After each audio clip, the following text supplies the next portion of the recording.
Now, usually this kind of subject isn't talked about a lot.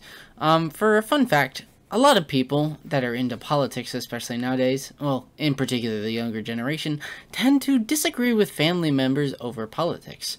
And it can be a pain, absolutely. In my perspective, obviously, my parents and near all my family members are completely different from my political leanings. And overall, it kind of seems that they are without hope.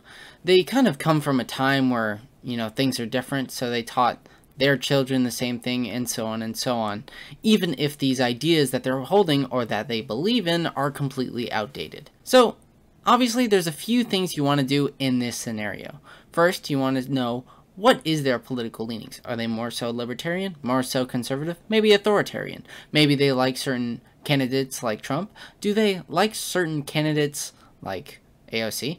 Do they like certain candidates that are more populist rhetoric? For the people, by the people, and all that stuff? Are they obsessed with history? Or maybe this comes from a long time ago. Maybe this is based off of personal experience. Maybe they're a cop, a teacher maybe. It's very important to know what their political leanings are, that way you can actually counter it. The second thing is, where did they get their info from? Now, this sounds creepy, I know. It sounds a little weird, but you're going to have to do some spy shit. And by spy shit, I mean just ask them, alright? Usually they'll tell you straight off the bat, usually if they're a family member, where they get their information from. Once you've actually found out where you can get their information from, you can then recite and find counter arguments for this info that you've learned. If they get their news from Facebook, maybe it's time to find out what's on Facebook and do some research yourself on the stuff that they might come across. Maybe it's a certain YouTube channel. Maybe it's a certain network that they like watching. You can't counter all of it, so make sure to pick the ones that you feel is the most important, or the one that you hear from them the most.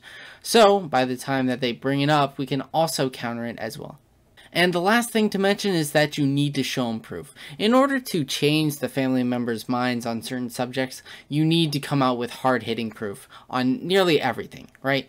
I remember my mother was going through quite a COVID-19 denial phase, and I kind of snapped her out of it by using a lot of interesting data that I found, just showing the death toll and the lack of response from the Trump administration, stuff like that. My dad went through a whole 2020 election, like most people that like Trump. They were, the election was kind of rigged.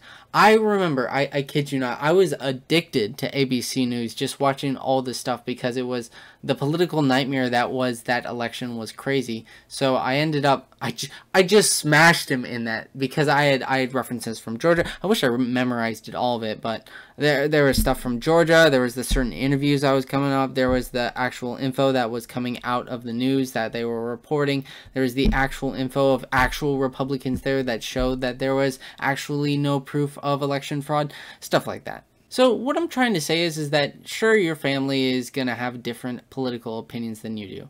You're going to have different opinions on a variety of things, on a variety of different topics. But it's okay to know that at the end of the day, it's your family. You can't necessarily blame them entirely. They are still family, and they are still important to you. Sometimes I would disagree with actually going face on into a head-on debate, and rather seeing what they're like and trying to open up a bridge. I know it might seem like you two or you three or how many family members you ever had, we could be dealing with the whole Home Alone situation where we got like 20 kids, but never mind that. The point is, you are going to disagree on things, and it's better to build bridges rather than burn them down. Now remember, every time that you get into politics, make sure to separate the personal stuff from the politics stuff. If they bring in the personal stuff, you have to reject that immediately, right? Because you don't want politics to damage your actual relationship with them. There are going to be things that they believe in that are reprehensible. I swear to you, my grandpa, I love him to death, but holy cow, he literally said that he wants Fauci's head on a stick and he should be killed. He is literally like the final boss of family members to defeat in political battles, okay? But all saying that is that you could still live with this. Political disagreements happen. They're going to happen at your work, your school, your social life, whatever. There are going to be a difference of political opinions, and that's okay. But just make sure that that doesn't burn your bridges with the people that you know, okay? So promise me that, no matter how apprehensible, no matter how bad their political opinions are. So yeah, it's a little bit of a hopeful one, but I hope to leave it on that note. So, see ya.